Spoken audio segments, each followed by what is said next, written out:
Welcome to Monday's programme. You may have recognised that area as being in the Rangitata Gorge.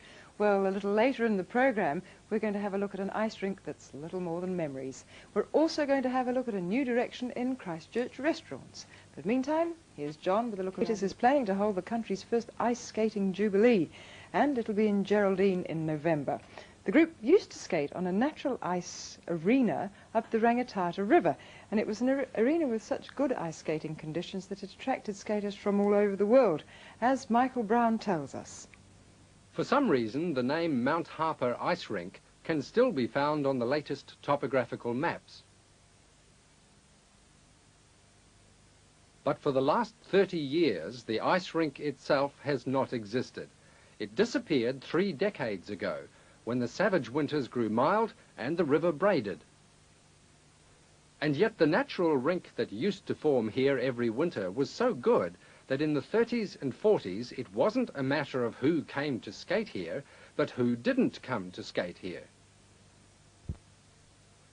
The memories of the times here have remained vivid for many people, including Mrs. Phyllis Kerr, who may be the oldest surviving ice skater from the Mount Harper rink. Well, it was a unique rink in that it was perfectly safe. Nobody fell through the ice because it was only 12 inches thick. And I think that gave it. And of course, the area, it was so beautiful, people wanted to come. And you know, the colours were glorious. But the problem, like so many areas of natural beauty, was difficult access. Whether you came from high society or not, you had to be pretty determined to get there.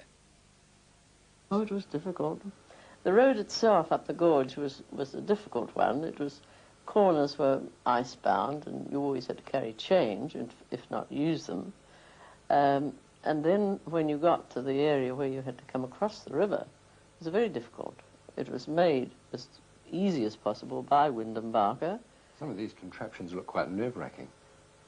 They certainly are. Not nearly so nerve-wracking as the very early ones when we had to go over in a little wee boat, tiny boat, just a cockleshell, and then a punt. And those were the punts, weren't they? The way you're wrapped up in some of these pictures, it must have been savagely cold Oh, there. it was terribly cold, very cold, especially when you got away from the sun, which was about halfway across the riverbed. You walked from there, I suppose 3/4 of a mile, half a mile, and you were in the cold. You were in absolute no sun, and the air was extraordinarily cold. The ice itself looks extremely smooth. They were good skating conditions? The ice was perfect and clear as a whistle. You'd be pushed out, you'd say, get out and see if it's holding, and the ice would crack away from your skates, and it was glorious. You'd see just the grass at the bottom, only 12 inches down.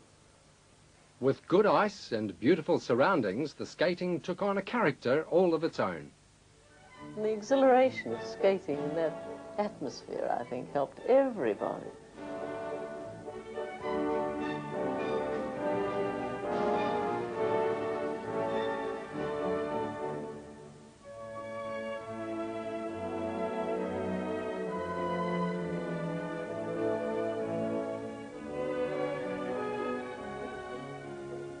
Eventually, the war took the crowds away from the natural ice rink, and the warmer winters reduced the amount of ice. There still is often enough ice for limited skating, but Mrs. Kerr doubts that people will come back to Mount Harper.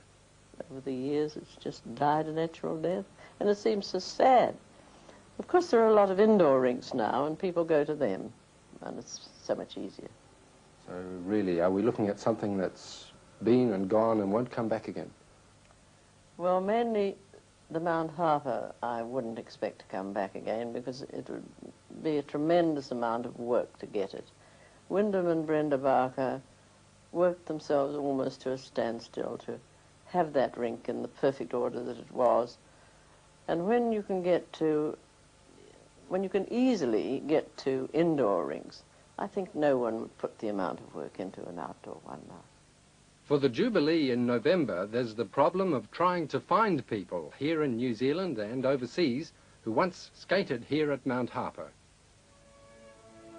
When the Jubilee is over, And if Mount Harper Ice Rink is never revived, then perhaps a little valuable romance will have disappeared into New Zealand's past.